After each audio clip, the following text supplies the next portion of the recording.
ඔයාගේ ස්පෝකන් ඉංග්‍රීසි නැචරල් විදිහට ඉම්ප්‍රූව් කරගන්න පුළුවන් සුපිරි ඩේලි ප්‍රැක්ටිසස් පහක් මෙන්න. මේවා ප්‍රැක්ටිස් කරන්න පර්ෆෙක්ට් ග්‍රැමර් නොලෙජ් එකක් ඕනිම නැහැ. වීඩියෝ ගන්න වෙනකම් බලන්න පස්වෙනි එක තමයි වැදගත්ම එක. පළවෙනි එක name the things around you. ඔයාලට පුළුවන් ඔයා වටේ තියෙන tables, chairs, phones වගේ දේවල් සිංහල translate කරන්න නැතුව direct English වලින් කියන්න. ඊට පස්සේ ඒ දේවල් add කරලා my phone is on the table වගේ simple sentences හදන්න. දෙවෙනි එක talk to yourself. ඔයාලට පුළුවන් ඔයා උදේ නැගිට ගමන් කරන දේවල් තනියම English වලින් කියන්න. I need to get out of my bed. The water is getting hot. මේ වගේ simple sentences හදන්න ඔයාලට පුළුවන්. තුන්වෙනි එක use pictures not translation. ඔය new word එකක් ඉගෙන ගන්නකොට ඒකේ සිංහල තේරුම හිතන්න නැතුව ඒකට related පින්තූරයක් හිතේම වගන්න. example එකක් විදිහට hungry කිව්වම රස කෑමක් දිහා බලන් ඉන්න කෙනෙක්, run කිව්වම වේගෙන් දුවන කෙනෙක් ඔයාලට හිතින්ම වගන්න පුළුවන්. මොකද ඔයාගේ brain එකට translate කර කර ඉන්නවට වැඩිය pictures මතක තියාගන්න එක ලේසියි. හතරවෙනි එක listen and repeat.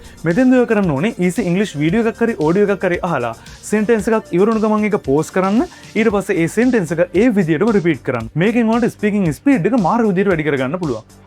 පස්වෙනි එක live in small moments in English. මෙතෙන්ද කරන්නේ ඔයා දවසේ කරන පොඩි පොඩි දේවල්. උදාහරණයක් විදිහට කෑම කනවා, පාරේ ඇවිදිනවා වගේ දේවල් English වලින් හිතන්න. මේකෙන් ඔයා කතා කරන්න කලින් translate කරන එක සම්පූර්ණයෙන්ම නවතී. ඔයා මතක තියාගන්න ඕනේ දෙයක් තමයි ඔයාගේ brain එක හරියට muscle එකක් වගේ. If you practice translation you get faster at translating. But if you practice direct English thinking you will speak English naturally. ඉතින් මේ ගැන long form content එකක් අපි කරලා තියෙනවා YouTube එකේ. ඔයාලට පුළුවන් Levent English LK කියලා search කරලා ඒ වීඩියෝ එකත් බලන්න. තවත් මේ වගේ tips දැනගන්න Levent English follow කරන්න.